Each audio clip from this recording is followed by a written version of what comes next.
Hello दोस्तों, पंचकोश series का 4th video मैं आज लेकर आई हूँ। बट इंटरेस्टिंग टॉपिक है, बहुत इंटरेस्टिंग टॉपिक है। हमें ये समझना बहुत ज़रूरी है कि हमारे शरीर पे बीमारी आती कैसे है। हमने अपना पंचकोश समझा पहले के वीडियोज़ में। अब हम ये समझेंगे कि हमारे मनोमय कोश में इम्बैलेंस की वजह से 5 कोश कौन से हमने डिस्कस किए थे। अन्नमय कोश, प्राणमय कोश, मनोमय कोश, विज्ञानमय कोश एंड आनंदमय कोश। ये 5 कोश हमने डिस्कस किए थे। तो मनोमय कोश में जब इम्बैलेंस आता है उसकी वजह से हमारे अन्नमय कोश के ऊपर बीमारी आती है। जब हमारे मनोमय कोश के ऊपर कंटिन्यूसली कोई थॉट रिपीटेड हिट करता रहेगा बार बार, तो हमारा प्राणिक फ्लो हैपेजार्ड हो जाएगा, हमारा प्राणिक फ्लो डिस्टर्ब होगा। उसकी वजह से अन्नमय कोश के ऊपर बीमारी आएगी।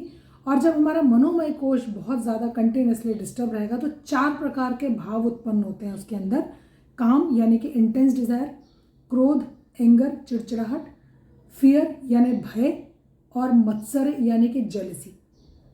और जब ये 4 प्रकार के भाव हमारे शरीर में कंटिन्यूसली बने रहेंगे तो हमारा विज्ञानमय कोश यानी हमारी बुद्धि भ्रमित होगी, और इसकी वजह से हम आनंदमय कोश के माध्यम से इंटरनल ब्लिस यानी आनंद की अनुभूति नहीं कर पाएंगे। सेम कंसेप्ट गुरु वशिष्ठ ने आज से 5 से 6 हज़ार साल पहले अपने एंशिएंट ग्रंथ योग वशिष्ठ में एक्सप्लेन किया। मैं चार्ट के माध्यम से समझा रही हूँ, आप स्क्रीन पे एक चार्ट देखें कि जब कंटिन्यूसली मनोमय कोश के ऊपर कोई थॉट रिपीटेडली हिट करेगा तो यहाँ पे एक घाव बनेगा जिसे सीड ऑफ स्ट्रेस यानी कि गुरु वशिष्ठ ने आधि का नाम दिया, आधि।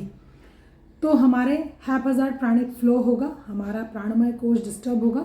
उसकी वजह से 3 प्रकार के इनडाइजेशन हमारा पेट, हमारा अन्नमय कोश देखेगा। और वो 3 प्रकार के इनडाइजेशन कौन से होते हैं? अजीर्णत्व यानी कि अंडर डाइजेशन, अतिजीर्णत्व यानी ओवर डाइजेशन, एंड कुजीर्णत्व यानी कि रॉन्ग डाइजेशन। तो जब आपके कंटिन्यूसली शरीर पे 3 प्रकार के इंडाइजेशन या पेट से संबंधित कोई भी परेशानी लगातार लंबे समय तक बनी रहती है तो मान के चलिए कि आपका मन अशांत है, उथल पुथल है, उसकी वजह से आपके शरीर पर बीमारी आने वाली है। अब ये 3 प्रकार के जो डाइजेशन की प्रॉब्लम है इसकी वजह से हमारे अन्नमय कोश पे जो बीमारी आती है उसको गुरु वशिष्ठ ने नाम दिया व्याधि।